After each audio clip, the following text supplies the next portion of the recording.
And as the devastation from Israel's prolonged war in Gaza was not enough, Palestinians in Gaza are facing yet another nightmare.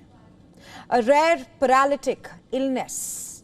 Doctors in Gaza are now battling deadly viruses that are causing paralysis. In a population already starving and collapsing under Israeli aid blockage, health experts say that Israel's destruction of Gaza's sanitation systems, it has created the perfect breeding ground for disease. Dangerous viruses are spreading unchecked, and children already weakened by hunger, by starvation, are the first to suffer. No one should be surprised. For months, international health officials had warned that the collapse of sanitation could trigger outbreaks. In fact, just last year, Gaza also saw polio re-emerge. And now, doctors are reporting a sharp surge in acute flaccid paralysis. It's a rare syndrome that weakens muscles and can even stop a child from breathing or even swallowing. According to a report in Politico, doctors say that the cases that were once rare have now exploded to nearly 100. That's the number in just 3 months. And among them is acute flaccid mellitus, which strikes children. These spread through contaminated water.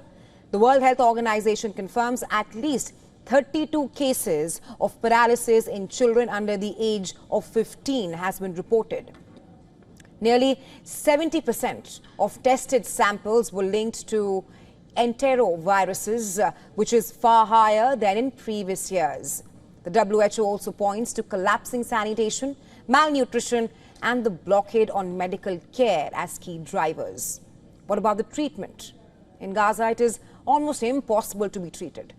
Al-Shifa Hospital in Gaza City, which is largely destroyed by the Israeli strikes, has diagnosed 22 Guillain-Barré cases this year. 3 patients have reportedly died. 12 were left paralyzed and sent for rehab. Gaza doctors say that they desperately need plasma exchange equipment. But all these supplies, all these medicines are blocked. Even foreign doctors who try to bring filters in all these cases, they are often confiscated by the Israeli authorities. What's worse, children are the most vulnerable. And Gaza's young patients lack even the vitamins that are needed for nerve regeneration, since everything is now blocked. It is hardly surprising that the doctors and experts blame Israel for the roots of all these crises in Gaza.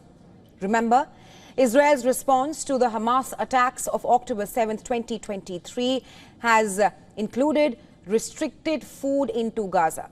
Health officials there say that at least 188 people have died of hunger, and most of them are children.